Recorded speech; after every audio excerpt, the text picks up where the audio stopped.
grand leader, avant sa mort, disait, je ne connaissais pas le but de la vie. Un autre grand leader disait à ses disciples, cherche la vérité. Un autre grand leader de la masse disait à ses fidèles, avant sa mort, je ne suis pas le chemin. Mais Jésus a dit, je suis le chemin, la vérité et la vie. Nul ne vient au Père que par moi. Je vous salue, les auditrices et l'auditaire, par le précieux nom de notre Seigneur Jésus-Christ. Nous sommes dans la période des fêtes. Et aujourd'hui, dimanche, c'est dimanche le 1er. Que le Seigneur vous bénisse. Que le Seigneur vous bénisse. Je prends cette occasion à remercier le premier responsable, monsieur et madame pasteur, Sam, pour l'honneur qu'ils m'ont fait être parmi ceux qui ont les a donné les trophées. Que le Seigneur vous bénisse. J'ai béni aussi le directeur et ses adjoints et l'équipe staff, les staffs de Béni TV. Je ne vais pas citer les noms, mais que le Seigneur vous bénisse pour cette œuvre, que vous continuez à le faire, pas pour moi seul, mais pour beaucoup et pour tous ceux qui viennent sur Béni TV. Et je vous remercie. Et je remercie aussi des collègues des différentes catégories qui ont eu les primes ou les trophées. Et ceux qui aimaient aussi sur la chaîne Béni TV. Et je remercie aussi les auditeurs et les auditrices qui nous écoutent à tout moment. Que le Seigneur soit avec vous. Que l'année soit bonne. Et nous espérons en Jésus-Christ, il y a de l'espoir. Il y a de l'espoir. Je vais parler de ce qui peut nous permettre à être bénis. À être bénis. S'il vous plaît, je ne vais pas aller plus loin, mais je vais parler d'un thème que j'ai nommé la désobéissance. C'est le no-Gordion qui est tous les problèmes que nous arrivent. Le peuple d'Israël, s'il y a eu les prophètes, et puis plusieurs catégories de gens qui ont commencé à prêcher, et il y a eu trop d'exil et de différents problèmes, c'est à cause de désobéissance. C'est à cause de désobéissance. Et l'année, là, est une année que j'y reviendrai là-dessus.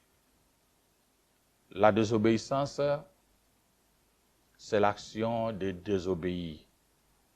Refus de se soumettre à la loi divine. C'est refus de se soumettre aux parents, aux chefs et aux autorités.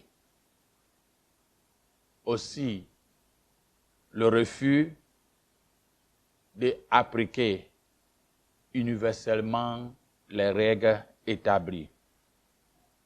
La désobéissance, c'est l'indiscipline. C'est l'esprit de rébellion. C'est l'esprit de révolte. C'est l'esprit d'insoumission. C'est la transgression. La désobéissance, par ailleurs, est souvent le non-respect d'un homme et non seulement un comportement individuel, mais aussi collectif, voire même un comportement des acteurs institutionnels. La désobéissance. La désobéissance.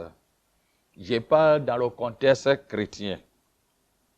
Parce qu'il y a des désobéissances qui engendrent des révoltes, des revendications pour avoir les revendications politiques, sociales qui permettent des uns et des autres à faire attendre leur voix. Mais je parle de la désobéissance sur le plan chrétien, religieux. La désobéissance désigne le refus à une personne et à se plier à l'injonction qu'un détenteur d'autorité exerce sur elle. Un enfant refuse d'obéir à ses parents. Un fonctionnaire ou un salarié désobéit à son supérieur hiérarchique. La Bible nous fait comprendre dans Ézéchiel chapitre 28, versets 12 à 15, et Ézéchiel et Ésaïe 14, versets 12 à 15, nous fait comprendre que Lucifer, qui est appelé étoile du matin, dans la Vulgate, la Bible en latin, qui signifie porteur de lumière ou composé de lumière, est le premier à désobéir Dieu, le créateur de l'univers, le cosmos, c'est-à-dire y compris tous les planètes. La désobéissance du Lucifer est affectée non seulement l'humanité, mais tout ce que Dieu a créé. Tout ce que Dieu a créé. Lucifer a causé cet acte qui a bouleversé le monde.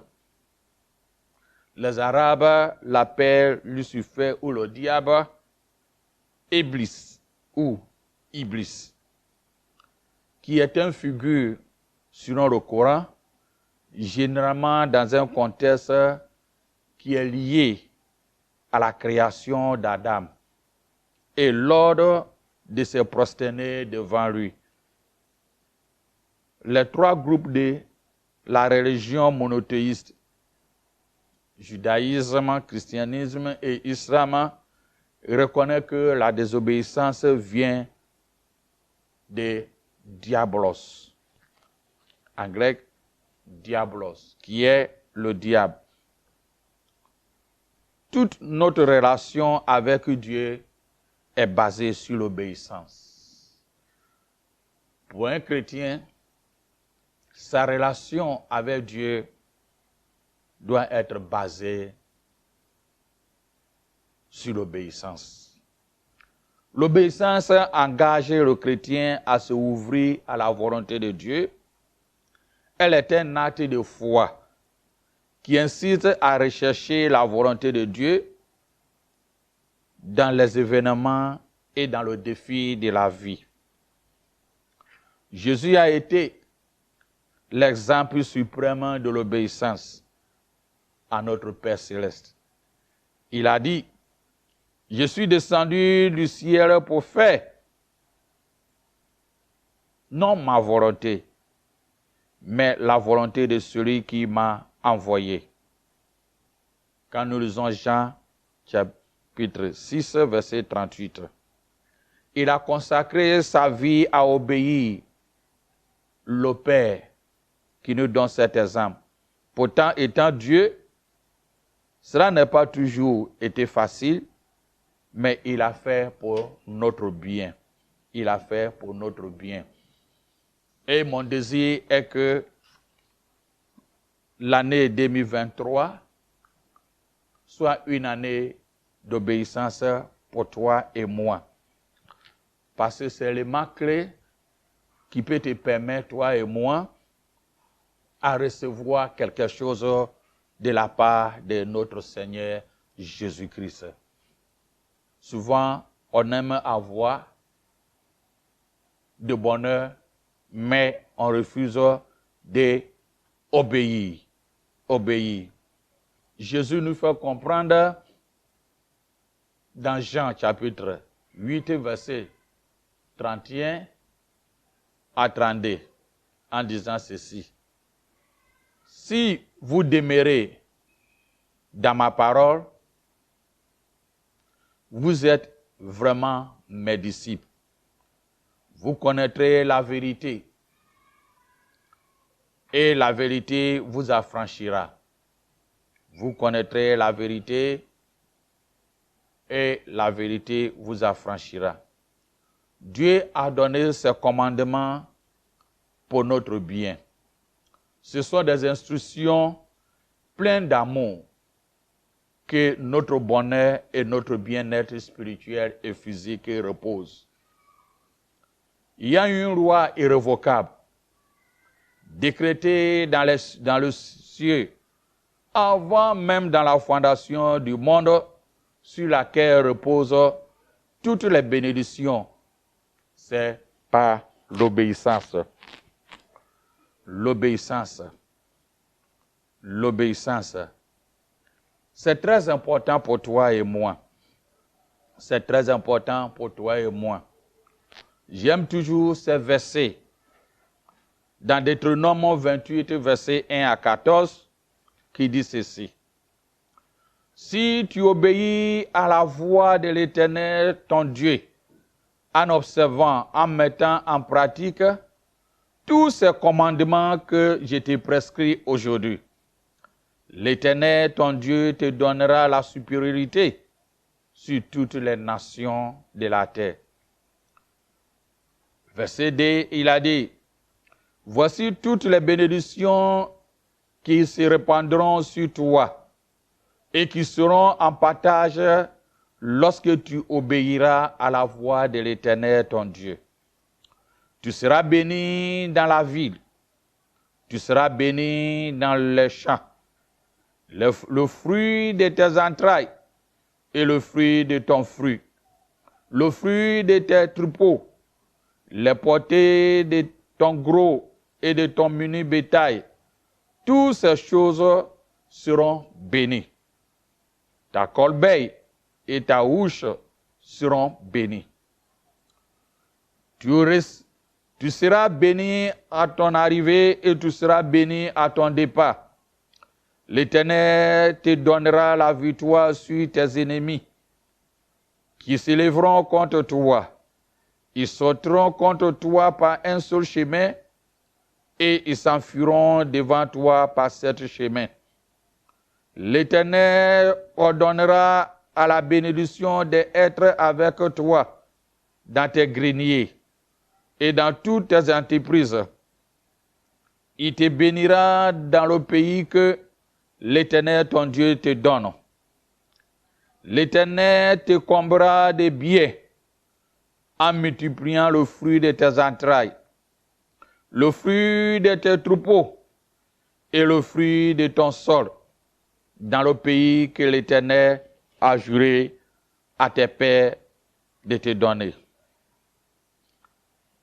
Verset 12 et 14, il dit, il avait sauté à partir du verset 12 à 14, il dit, l'Éternel ouvra de son bon trésor le ciel pour envoyer à ton pays la pluie à son temps et pour bénir tout le travail de tes mains.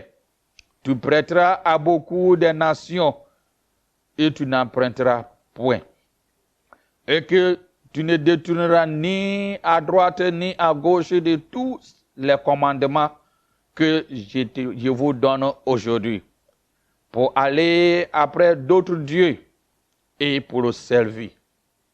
C'est très important. Jésus nous a dit, demeurez en moi. Et si vous demeurez dans ma parole, c'est-à-dire si vous obéissez à ma parole, vous connaîtrez la vérité et la vérité vous affranchira. On a beaucoup, nous les chrétiens, y compris peu importe ton rang social ou le nom que tu es attribué dans le ministère, on a parlé de grâce et de miséricorde en oubliant souvent le commandement qui est la base de toutes choses. Et souvent, nous suturons ou nous surmontons ou nous ignorons en croyant que les 10 commandements n'est pas pour nous, les chrétiens, pour nous, le corps de Christ. Mais parce que nous sommes sur la grâce. Mais la grâce de Dieu n'annule pas ses commandements. Dieu est miséricorde.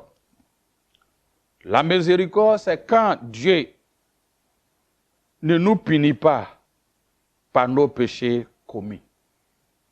La grâce, c'est recevoir une chose positive qu'on n'a pas méritée.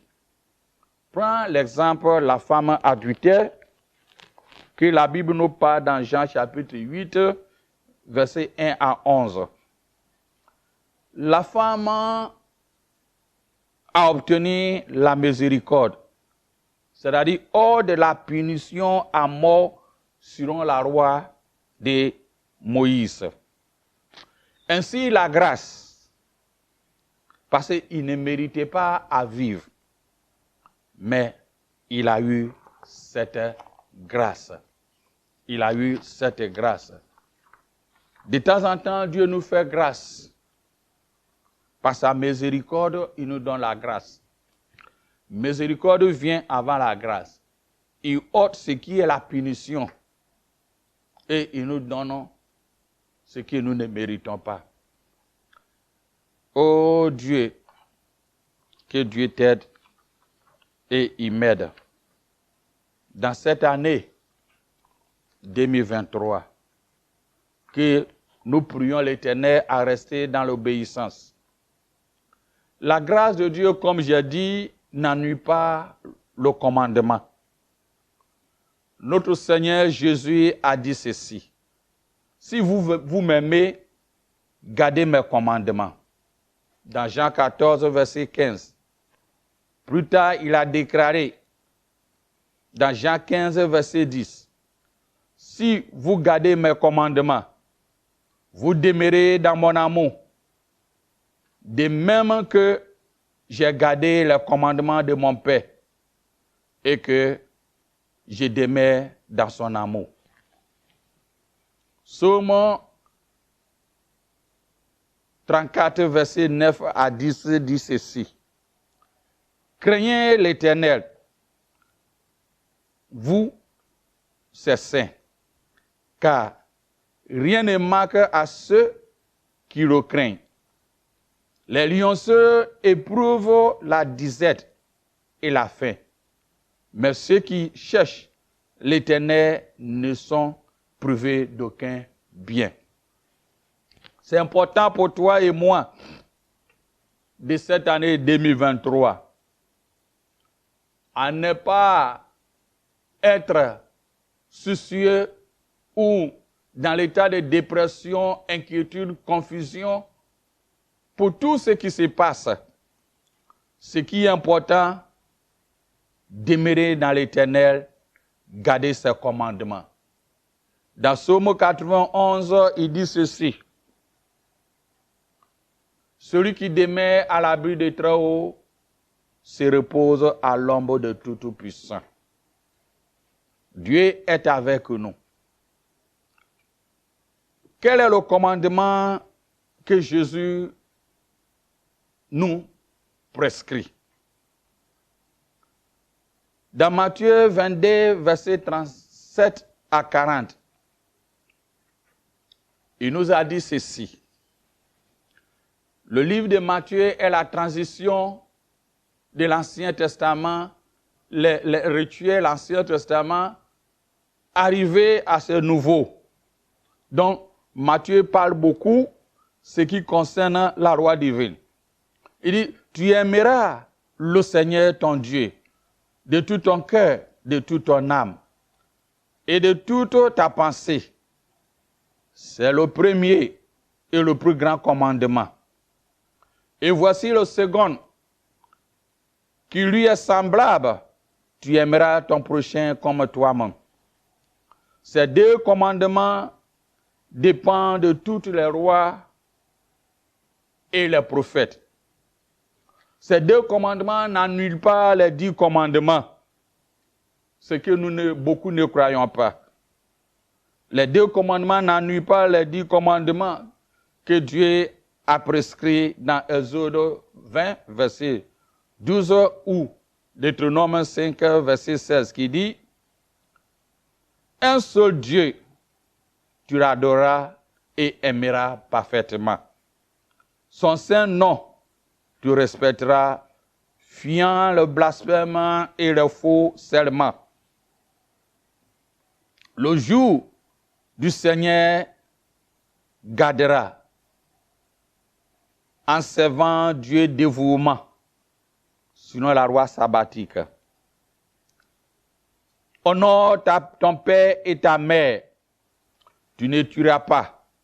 Tu ne commettras pas adultère. Tu ne convoiteras pas, ou tu ne voleras pas. Tu ne porteras pas de faux témoignages contre ton prochain. Tu ne convoiteras pas la maison ou la femme de ton prochain. Tu ne convoiteras rien de ce qui est ton prochain. Voici les 10 commandements. Ce principe moral de ces 10 commandements est toujours valable à nos jours. Est toujours valable à nos jours.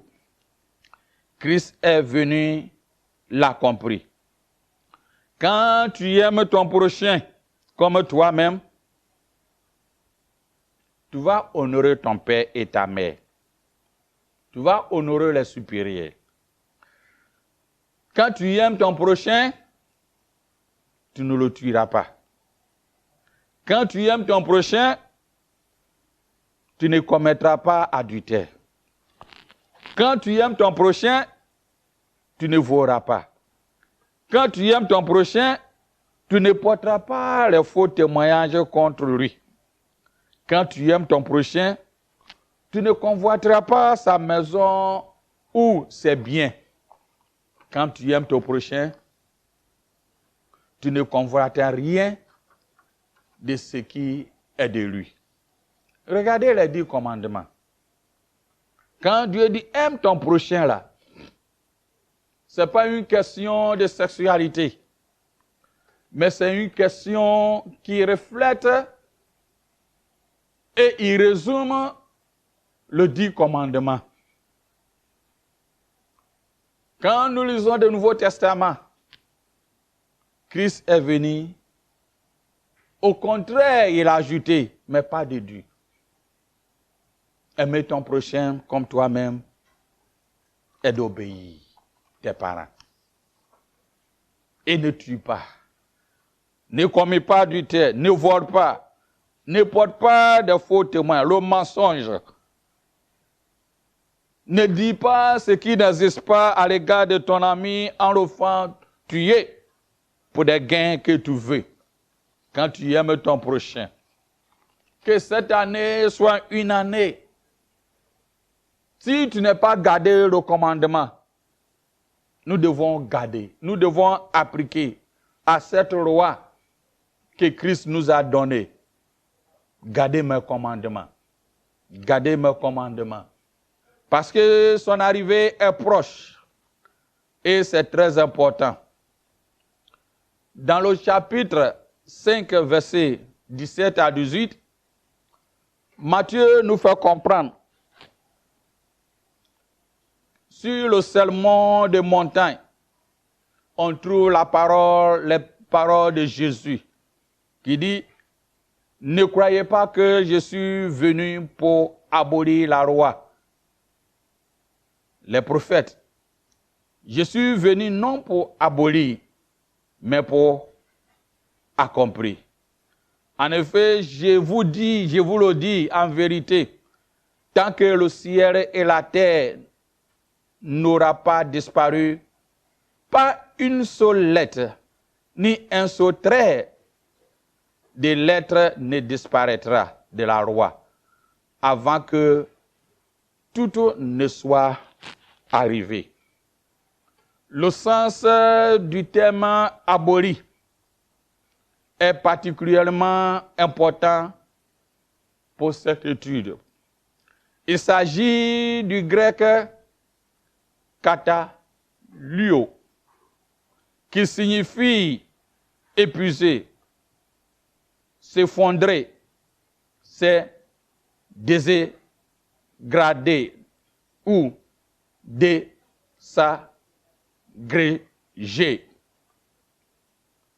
ou rendre vain, prouver de succès, renverser. Christ n'est pas venu pour renverser ou rendre vain ce qui est déjà établi, ou prouver de succès de ce qui est là, ou de l'épuiser, mais au contraire pour le prouver. Si vous obéissez mes commandements, comme Deutéronome 18, Deutéronome 28, versets 1 à 14, que nous avons lu prescrit. Si vous obéissez, vous serez bénis dans la vie. Vous serez bénis dans vos allées et retours. Le seul problème que toi et moi nous avons, nous aimons la facilité. Nous n'aimons pas obéir. Nous aimons le contrefaçon. Nous aimons à vivre une vie qui déplaît à Dieu. C'est ça qui nous permet à courir de gauche à droite. C'est ça qui nous permet à chasser ce qui n'existait pas. Bien-aimé, 2023, efforce-toi à obéir. Efforce-toi à aimer Christ. Quand tu l'aimes, tu vas respecter les 10 commandements. Tu ne vas pas commettre adultère. Tu ne vas pas voler ton prochain. Tu ne vas pas rendre témoignage, faux témoignage contre ton prochain. Tu vas respecter tes parents. Que ça soit ainsi pour toi et moi. La désobéissance a ses résultats périlleux. On travaille beaucoup, mais moins. Agé, chapitre 1, verset 6, il dit, vous semez beaucoup, vous recueillez peu. Vous mangez et vous n'êtes pas rassasiés. Vous buvez et vous n'êtes pas déshydratés. Vous êtes dévêtus et vous n'êtes pas chaud. Le salaire de celui qui est à gager, celui qui est à gage, tombe dans un sac percé. Si tu aimes Dieu, nous devons vivre dans l'obéissance. De tout ton cœur, de toute ton âme, de tout ton esprit. Moïse disait à Pharaon, nous allons partir adorer Dieu. Pharaon lui avait dit, allez, laissez vos biens ici. Mais il a dit, nous partons adorer Dieu avec nos substances. Parce qu'il savait que où est ton trésor, là sera ton cœur. Et si nous devons adorer Dieu de toute notre âme, corps et esprit, c'est avec aussi notre cœur. Avec aussi notre cœur. Que Dieu vous aide cette année en vous donnant la force qu'il le faut. Dieu ne nous a pas créé des robots. Celui qui cherche, il trouve. Celui qui cherche, il trouve. Que Dieu vous aide et il m'aide afin que cette année soit une année de bon. Dans 2 Corinthiens, chapitre 9, 10 à 11, dit, celui qui fournit la semence au semeur et du pain pour sa nourriture, vous fournira et vous multipliera la semence, et il augmentera les fruits de votre justice. Que Dieu vous bénisse. Un grand leader, avant sa mort, disait, je ne connaissais pas le but de la vie. Un autre grand leader disait à ses disciples, cherche la vérité. Un autre grand leader de la masse disait à ses fidèles, avant sa mort, je ne suis pas le chemin.